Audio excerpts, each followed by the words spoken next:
Alô vocês, sebraquianos e sebraquianas, aqui quem fala é o professor Rafael Varela da Turma de Rádio, trazendo mais um conteúdo online para vocês, tranquilo? Bom, não sei se vocês perceberam aqui, né, mas tem cenário novo aí, deu uma modificada aí, mudei um pouco o plano de fundo, certo? Então, espero que vocês tenham gostado desse novo cenário, mas assim, eu sempre falo para vocês, né, pergunto como vocês estão e tal, mas pessoal, é o seguinte, né, a gente sempre faz algumas videoconferências. Desde o mês passado a gente vem fazendo umas videoconferências, né? Sendo que na última sexta a gente não pôde fazer porque eu tava ruim da garganta, né? Essa mudança de temperatura ficou bem complicada para mim. A minha garganta tem falhado já faz algumas semanas, certo? Então tenho reservado um dia específico para gravar os conteúdos online. Então desgasta muito a minha garganta. Tentei parcelar, né? Os dias para gravar com mais tranquilidade, mais calma. Deu uma melhorada, né, na garganta, então peguei esses últimos dias para dar uma descansada bem na garganta, então bem melhor, graças a Deus. E assim, vocês comentaram lá, né, sentiram falta da videoconferência, mas próxima semana eu vou passar o conteúdo online para vocês, fazer a videoconferência como a gente sempre faz, certo? Em todas as sextas-feiras. E é isso aí, tranquilo? Então partiu a apresentação online de hoje, pessoal. Bom, pessoal, o conteúdo de hoje, certo? Falaremos um pouco sobre placa-mãe, né? Falei já algumas partes sobre placa-mãe, né? Continuaremos no módulo 2, que é o módulo de placa-mãe. Então, vou falar sobre outras partes da placa-mãe muito importantes. Então, aí, fiquem atentos que vocês terão um vasto conteúdo, né? Muita base teórica, mas na prática também eu vou passar algumas dicas, né, de como proceder na prática sobre esse assunto, tranquilo? Então, mais uma vez, eu peço que vocês sigam a minha diquinha aqui, certo? Que é de ler o material sempre, né? Vocês já sabem qual é o livro, né? Esse livro aqui é o livro de Hardware, então sempre recomendo ele. Vocês lerem antes, né, de assistirem o conteúdo online de fato, porque melhora o entendimento de vocês e nos ajuda na explicação e sanar as dúvidas de vocês. Até porque se vocês tiverem alguma dúvida, eu sempre falo, pessoal, posta lá no grupo sem nenhum problema, tranquilo? Então é isso aí. Pessoal, no conteúdo de hoje, né, eu esqueci de falar anteriormente, mas as páginas contempladas serão da 40 a 47. Eu deixei lá no registro, certo, escrito, mas estou falando aqui para fixar e relembrar, tranquilo? Bom, a revisão do conteúdo anterior, certo? O que a gente viu no conteúdo anterior? Vimos sobre fonte de potencial real, de potência real e de potência nominal, certo? Que são essas fontes? A de potência real, o que o fabricante promete é o que de fato vai ser fornecido, e a nominal, que o fabricante promete, nem sempre vai ser, ou geralmente, ou na maioria das vezes, vai estar abaixo do que é prometido, certo? Falamos sobre o painel traseiro, né? Na parte do painel traseiro, falamos com a visão geral da placa-mãe, né? Do que é a placa-mãe, né? Que ela vai receber todos os dispositivos ali do computador, que vai integralizar ali entre a placa-mãe, chipset, que a gente vai aprender hoje, mas vai integralizar entre memória RAM, CPU, HDs, periféricos, entre outros. O painel traseiro em si, que a gente vimos que tem a placa de vídeo, placa de rede, placa USB, placas de áudio, certo? Placa serial, conectores P2. Então vimos toda essa parte do painel traseiro, certo? A parte de sockets, né? Falamos a diferença entre sockets e slots, né? Os sockets a gente falou que é a conexão, né, o encaixe do processador na placa-mãe. Falamos dos tipos de placa-mãe, on-board, off-board, certo? A on-board é aquela que tem todos os recursos de áudio, rede e vídeo já vindo nela, né, por padrão, já vindo de fábrica dela. Placa-mãe off-board, pelo menos se um recurso desse de vídeo, áudio ou rede não vier por padrão na placa-mãe, a placa-mãe é considerada off-board, tranquilo? Então falamos sobre slots também, falamos sobre slots DDR, DDR1, DDR2, slot. Lembrando que socket é o encaixe do processador e slot é o encaixe da memória RAM na placa-mãe, certo? Falamos dos tipos de cabos também, de dados, então assim, falamos sobre muitas coisas aí, tranquilo? Falamos do IDE, do SATA. Então, basicamente, essa revisão do conteúdo anterior. Se ficou alguma dúvida ainda no conteúdo anterior, não tem problema, se tira daí sem nenhum problema. Se ficar alguma dúvida no conteúdo de hoje, relembrando, procura o grupo que dá tudo certo, tranquilo? Bom, pessoal, os temas de hoje, né? É importante vocês compreenderem o que é chipset, BIOS, os barramentos, né? E quais os tipos de barramento e como funcionam. E os conectores de alimentação. Falaremos também sobre os capacitores, né? O que são capacitores e chips auxiliares, tranquilo? Bom, pessoal, o assunto que a gente vai começar, né? O que é chipset. Se vocês forem na página 40 aí, né? Do nosso livro de hardware, vocês vão ver aí logo na página 40 o que é um chipset, né?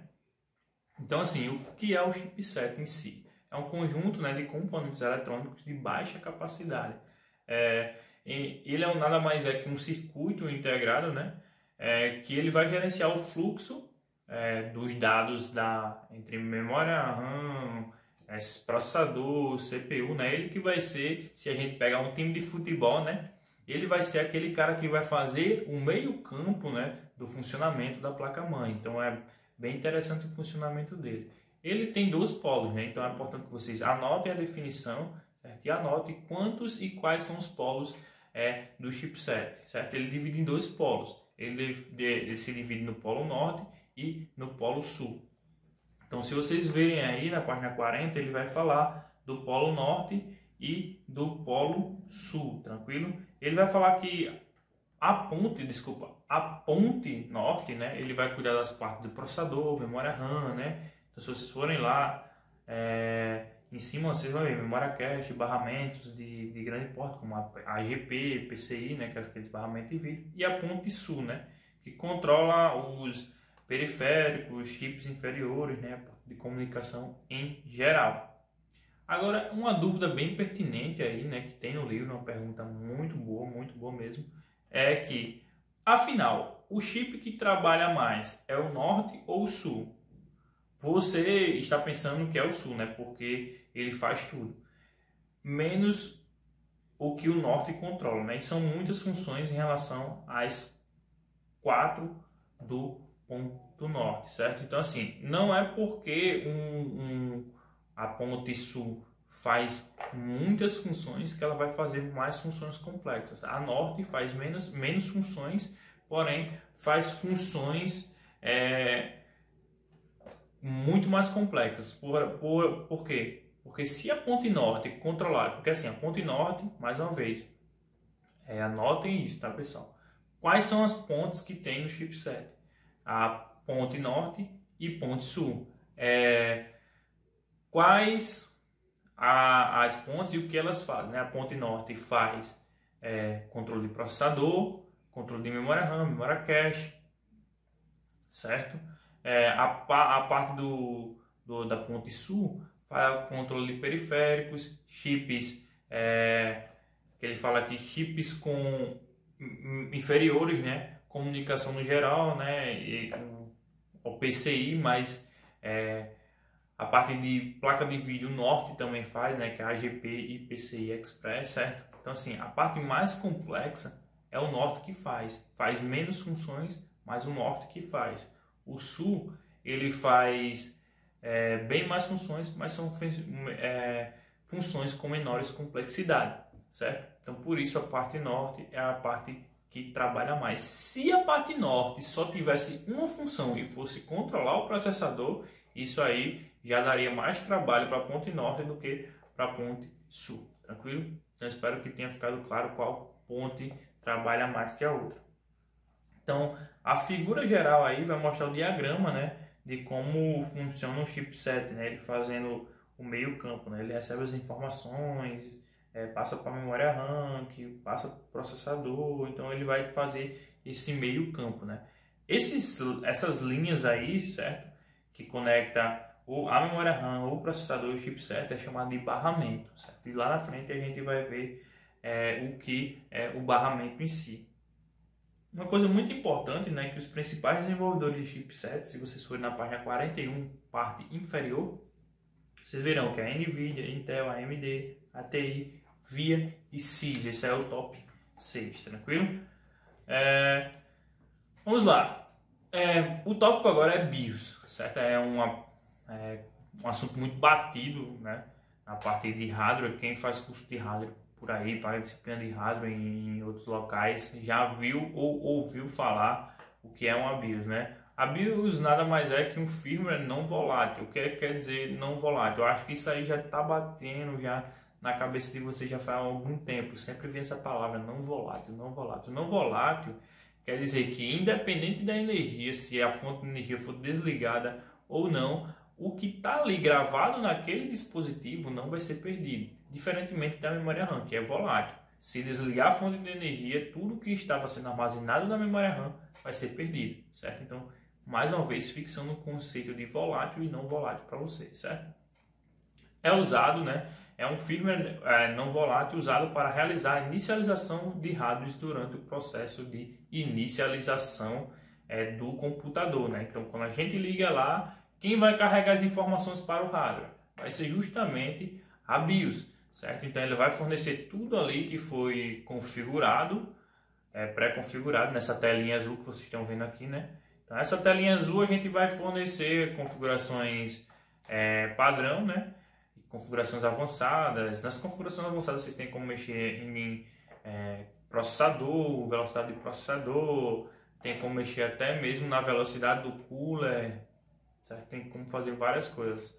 Na configuração padrão você tem como mexer em data, hora e assim, tudo isso que for configurado no momento da inicialização vai ser carregado por os hardwares, né? Então vai ser fornecido em tempo de execução. Então, aonde é que ele vai buscar o sistema operacional? HD e tal. Onde é que ele vai puxar informação sobre data e hora? Tal hardware, tal momento. Então vai ter que receber essa instrução aí, vai ter que receber essa variável. Então, assim vai. Pode ser para o processador, velocidade do processador, velocidade de clock, cooler, quanto que ele vai rodar, quanto vai ser a velocidade dele. Então, tudo isso é armazenado nessa caixinha chamada BIOS, certo?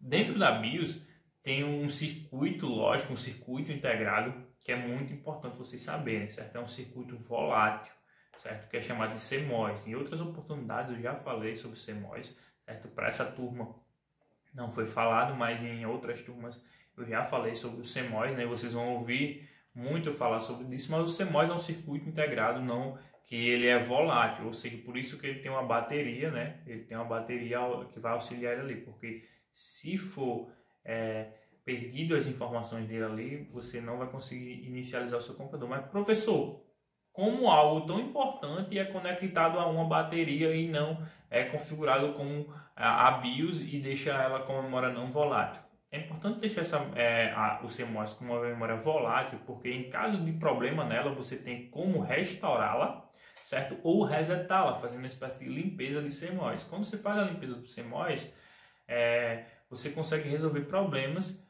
que, se fossem gravados e não pudesse mais gravar nenhum outro dado, você perderia simplesmente a placa. Então, por isso que ela é um sistema volátil. Então, esse circuito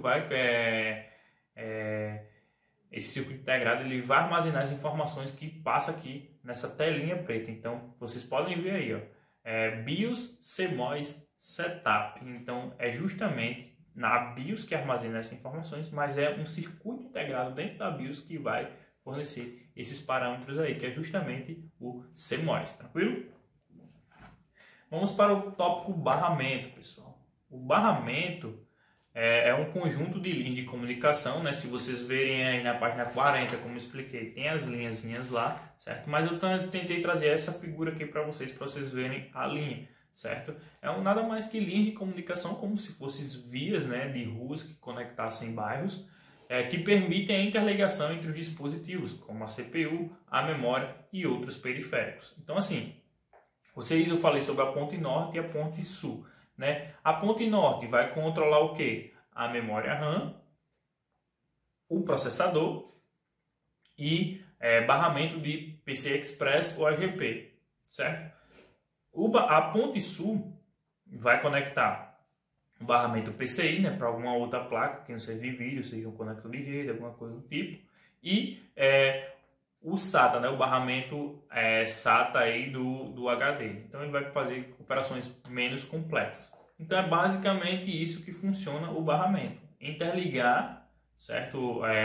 Os dispositivos, né, de memória, CPU, de outros entre si ali para saber, ó, quem vai para onde e fazer o que, certo? Assim, porque esse barramento ele vai levar algumas instruções, certo? Mas que tipo de instruções? Serão dados, são endereços de memória para onde? Para processador, para memória, certo? Então é importante vocês saberem disso. Pessoal, existem 3 tipos de barramento que a gente chama de vias, certo? Então eu vou dizer mais ou menos quais são as vias. Existe a via de dados, né? A via de endereço e a via de controle. Se vocês forem na página 43 aí, no módulo de barramento, vocês verão que vai ter a via de dados, né, onde trafegam os dados em si, a via de endereço, onde trafegam os endereços. Que endereço é esse, professor?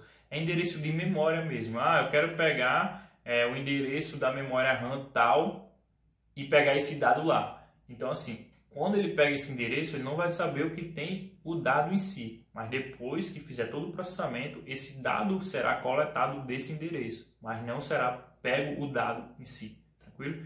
Então é basicamente isso, mas não entendi muito bem, professor. Então vamos usar a analogia dos bairros, né? Eu gosto muito de usar essa analogia, né, de bairro, de casas, né? Então assim, vamos usar endereço, né? Esse não é endereço, então toda casa tem um endereço. Então assim, eu vou dizer que na rua Topázio 1014, eu quero pegar o dado que tenha naquela casa. Qual é o dado que ele vai pegar naquela casa? O dado que tem naquela casa são os dados de 4 pessoas.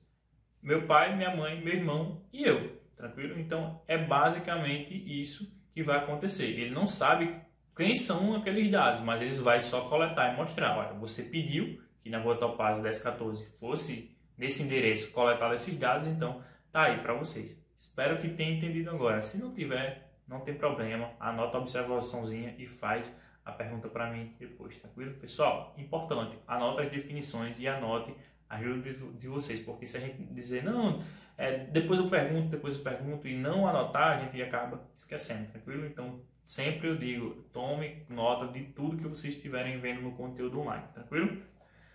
Bom, pessoal, assim como existem as vias de dados, né, existe o barramento de dados, o barramento de endereços, né, e o controle. Então, assim, o barramento de dados, como vocês podem ver, né, é por este tipo de barramento que ocorre as trocas de dados do computador, tanto os enviados quanto os recebidos. Agora, olha no barramento de endereço, é justamente o que eu expliquei ali para vocês, da questão do endereço da casa em si, né, que indica o local onde os processos devem ser extraídos e para onde devem ser enviados após os processos. Ou seja, ele vai ter que coletar o dado e mostrar esse dado em algum lugar para quem foi pedido, tranquilo? Então, existe também o barramento de controle, né, que atua como um regulador das outras funções, podendo limitá-las ou expandi-las em razão de sua demanda. Vamos lá. Tem outro barramento aí, que é o barramento de entrada e saída, né, ou expansão. Se vocês virem aí nessa figura da página 43, página 43, parte inferior do livro, certo? Vai ter vários barramentos e vai ter uns barramentos de expansão, certo? Então, ele vai cuidar, né, além de cuidar da comunicação entre o computador e a memória, né, você pode adicionar outros equipamentos aí, né? Então, ali nos slots PCI, por exemplo, vai ter o PCI Express, vai ter o USB, então esse painel, esse barramento de entrada e saída vai também controlar placas USB, vai ter como controlar os conectores PCI, PCI Express, certo? Sem nenhum problema. Então é basicamente isso que o barramento de entrada e saída vai fazer, certo? Pessoal, conectores de alimentação. Os conectores de alimentação sofreram uma grande evolução.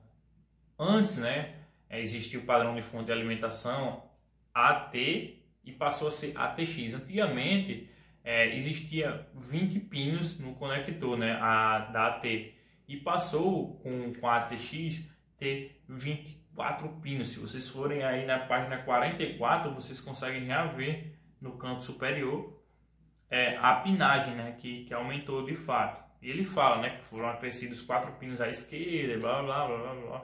Enfim, A situação, o que existe de ganho nisso e qual a importância de saber disso? A importância de saber da existência desses pinos é o seguinte, que você consegue passar mais energia para o processador. Então, passando mais energia para o processador, você vai dar mais desempenho, aumento de performance para o processador, ou seja, ele vai ficar mais rápido. Então, só esses 4 pinos já dá essa grande diferença. Então, é importante vocês saberem disso, justamente para saber que aquele pino pode ser conectado ou não, mas vai implicar em perda de desempenho do processador, sem nenhum problema. Vai funcionar? Vai, perfeitamente, mas não vai funcionar a todo vapor a máquina se vocês usarem todos os recursos ali daquela fonte de alimentação. Esses 4 pinos foram acrescidos na fonte ATX, pessoal, que é o padrão vigente atualmente, tranquilo? Outras coisas que tem aqui, né? Ele detalha. Tem um conector, né, que a gente tem de 4 pinos, né, que é o chamado de conector PCI, né, que é o PCI Express, usado em sistema de vídeo. Da mesma forma, né, que o slot tem lá no conector com 20 pinos, tem a conexão também com 24 pinos, e você pode usar de 20 ou de 24. Existe a de 6 pinos, certo? Ou a de 8 pinos. E é a mesma coisa, entendeu? A mesma finalidade. Ele vai passar mais voltagem ali e vai ganhar aumento de desempenho naquela peça. Então é a mesma coisa, tranquilo? As outras peças, né, como conector SATA e conector Molex, ele vai ser usado para conectar a fonte, né, a parte Molex aí, página 45, parte inferior, certo? Vocês verão muito esse conector. Nas fontes mais atuais já vem já o conector SATA saindo da fonte. Mas antigamente, como tinha a transição muito de SATA, IDE, dos padrões, tinha muito conector Molex com SATA. O Molex conectava nessa parte preta aqui, ó, da fonte, certo? Olhem aqui para o slide. Nessa parte preta, o Molex se conectava aqui e o SATA no HD. Tranquilo? Então, basicamente, esses conectores que vocês devem saber. Tá, pessoal, o que são capacitores? Capacitores é um componente, né, da placa-mãe que armazena cargas elétricas no campo elétrico, acumulando um desequilíbrio interno de carga elétrica. Ou seja, por que é importante ter um capacitor? Porque assim, ele vai armazenando cargas elétricas inúteis ou que está passando defasagem. Ao invés de ele queimar a placa ou queimar algo mais complexo, ele queima um capacitor, uma espécie de fusível, mas com mais complexidade, tranquilo? Vai ter um conjunto de capacitor aí, como vocês estão vendo na figura. Então, ele vai acumulando carga elétrica. Se sobrecarregar o sistema, ele simplesmente estoura. É simples, vocês vão na solda, retiram o capacitor e efetuam a troca. É melhor pagar um capacitor de R$2, uns 50, do que uma placa-mãe de R$300, R$400. Tranquilo? Então, por isso, é importante nós sabermos a existência do capacitor e para que eles servem. Tranquilo? Então, basicamente isso, pessoal. Tranquilo? Outra coisa, chips auxiliares, né? Vamos lá, chips auxiliares. O que são os chips auxiliares? Se vocês forem aí na página 47, né, vocês vão ver que na definição do livro tem: são chips responsáveis por controlar setores específicos. Quando essas funções não integradas com a placa-mãe, torna-se necessário o uso do chip controlador. Assim, pessoal, que tipo de... Professor, que tipo de recurso pode ser esse, né, usado esse chip auxiliar? Por exemplo, nem sempre o controlador de rede está integrado com o chipset. Ou seja, neste caso, existe um chip controlador dessa função, ou é muito comum acontecer usar um chip auxiliar, tranquilo? Minha placa de rede é off-board, então vou ter que colocar uma placa off-board, e como ela não veio como padrão, né, default, ela vai ter que usar um chip auxiliar para controlar esse recurso de rede, tranquilo? Bom, pessoal, fazendo uma revisão, né, do conteúdo online de hoje, vimos um pouco sobre o chipset, né, que é uma peça muito importante da placa-mãe, né? Falamos sobre a ponte norte e a ponte sul. Falamos que o chipset faz o meio campo, né, entre memória RAM, barramento e processador, né, ele vai receber os dados pelo barramento vindo da memória RAM, mandar para o processador e aí cada um vai fazer a sua determinada função, tranquilo? E vimos também, falamos da ponte norte, falamos da ponte sul, falamos das funções da ponte norte, que vai ser responsável por controlar o CPU, controlar a memória RAM, controlar o barramento AGP, PCI Express. A ponte sul vai ser responsável por controlar a parte de chips com um barramento mais auxiliar, né, que é o PCI, e também o barramento dos periféricos, né, que é os ATA, que geralmente é conectado aos HDs lá, tranquilo. Falamos um pouco sobre também, deixa eu ver aqui, pegar o livrinho. Falamos sobre a BIOS, né? Falamos sobre a BIOS, a importância dela, que ela é um circuito não volátil, né, que vai guardar as informações ali, mas uma parte específica da BIOS vai guardar as funções ali da inicialização do sistema, né, que é o CMOS. Ele vai guardar e inicializar as peças. O CPU vai controlar, vai receber esse parâmetro de inicialização. A memória RAM vai receber esse parâmetro, então ele vai distribuir os parâmetros, né, que serão setados por nós, e ali ele vai distribuir em tempo de execução, tranquilo?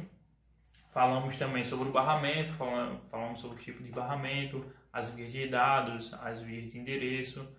É importante que vocês anotem isso, qualquer dúvida procure lá no livro. E por fim, falamos sobre os chips auxiliares, que não vêm por padrão na placa-mãe, mas se conectar no recurso extra, esse recurso extra não vai ser conectado, não vai ser controlado por um chip qualquer, ele vai ser controlado por um chip auxiliar, tranquilo? Bom, pessoal, é importante, né, que eu sempre falo da hora do bizu, né, é importante que vocês tenham anotado tudo isso que eu falei, das definições, das coisas, porque vocês vão precisar do exercício de fixação, tranquilo? O pessoal do CRA vai estar procurando vocês, entrando em contato e mandando o exercício de fixação para vocês, certo? Então é importante que vocês fiquem atentos ao grupo, respondam exercícios, porque conta com presença online, pessoal. Daremos conteúdos aqui, certo, ao longo dessa pandemia online, na parte teórica principalmente, e na parte prática a gente vai ver quando o nosso curso voltar de forma presencial, tá? Então focaremos muito na prática, certo? Então resolva os exercícios, fixem bem os conceitos, porque lá na frente vocês vão precisar, tranquilo? Próximo conteúdo online, o que veremos? Veremos sobre placa-mãe, né? Uma parte final de placa-mãe. Começaremos a aprofundar em cada parte do computador especificamente. Falaremos sobre os módulos de memórias, sobre latência de memória RAM, que são memórias dual channel, certo? Então a gente vai começar a aprofundar nas peças dos computadores, tranquilo? Bom, pessoal, espero que não tenha ficado nenhuma dúvida, certo? Isso é tudo por hoje e vocês a qualquer momento podem me procurar lá no grupo, sempre eu falo, reforçando, pessoal, qualquer dúvida, não entendeu, toma nota e me procura no grupo, pessoal do CRA, sempre está ativo lá para esclarecer qualquer coisa sobre vocês tenham, qualquer coisa, vocês podem entrar no privado também, falar comigo, se for, por mais besta que seja a dúvida, vocês não deixem de ficar com a dúvida, tranquilo? Então quem não tem um material também é importante tê-los em mão, procura lá o pessoal do CRA que eles vão saber informar bem direitinho sobre o material. Se vocês não tiverem o material e não quiserem ir até o Sebrae buscar o material, vocês podem informar ao CRA, olha, quero o conteúdo de forma digital. Então a gente vai estar falando, né, especificando quais são os módulos, a pessoal digitaliza e coloca lá no grupo do WhatsApp, tranquilo? Por hoje é só e até o próximo conteúdo online. Valeu!